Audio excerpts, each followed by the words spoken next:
I never wait. औषध जे आहे ते कंटिन्यू महिनाभर 2 महिने द्यावं लागायचं त्याला.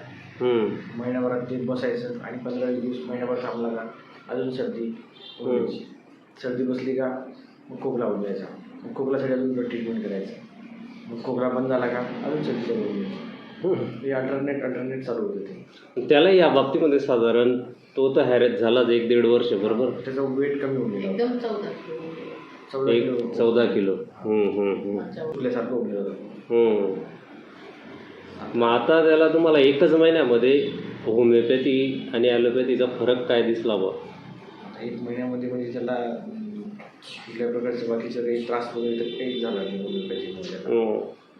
आता ते आणि असा अनुभव आला का मग तुम्हाला की 1च महिन्यात एवढी सर्दी त्याची कमी होऊन गेली काय, खोकला काय कमी होऊन गेला? कमी म्हणजे कमी होऊन जायचं पण महिनाभरानंतर कप तर राहायचं रेग्युलर. कप रेग्युलर राहायचे. रेग्युलर असं पहिल्यांदा घडलं पाहिजे. पहिल्यांदा सर्दी खोकला दोघे गेले. जे लहान पोरांसाठी होमिओपॅथी की चांगली याच्या उदाहरणावरून तुम्हाला चांगलं वाटतं. ॲलोपॅथी ते औषध घेतलं का तोंडामध्ये पण छाले वगैरे यायचे चालेल. ट्रीटमेंट करावं लागायची. मग इथं आल्यापासून म्हणजे वेलफेअर होमिओपॅथीमध्ये आल्यापासून या 1 महिन्यामध्ये तुम्ही किती सॅटिस्फॅक्टरी आहेत ब त्याच्या बाबतीमध्ये? पहिले तर असं वाटत होतं ते डोळ्याचं जेव्हा हे चालू झालं होतं भीती वाटत होती आम्हाला. ते तुम्ही सांगितल्यामुळे मग ती भीती आमची थोडी कमी झाली आणि हळूहळू ते पूर्ण गेलं समजा. म्हणजे ते संदीप पाटील साहेब बोलले होते की असं होत राहता म्हणजे थोडंफार असं होतं म्हणजे तुम्ही डॉक्टरला विचारायचं नाही काही झालं त्यांना सांगायचं बरोबर. म्हणजे त्याच्यानुसार मग ते बदल वगैरे करून देतील मग.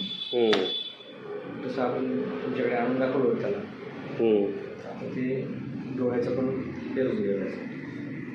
मग ओव्हरऑल तुम्ही किती खुश आहेत बुवा याच्यामुळे? त्याचे जे आता कंडिशन ते पूर्ण असं कंटिन्यू राहायला पाहिजे. जेवढे दिवस लागेल तेवढे दिवस पण त्याचा कम्प्लीट होईपर्यंत ट्रीटमेंट चालू ठेवलं आहे. आणि 1 महिन्यामध्ये किती कंप्लीट झालं असं वाटतं तुम्हाला? आता तर म्हणजे 99% कंप्लीटच. 1 महिन्यामध्ये 99%. म्हणजे पहिली वेळेस झाला सर्दी खोकला काही त्रास नव्हता. सर्दी खोकला दोघी बसून गेले बुवा 1 महिन्यात.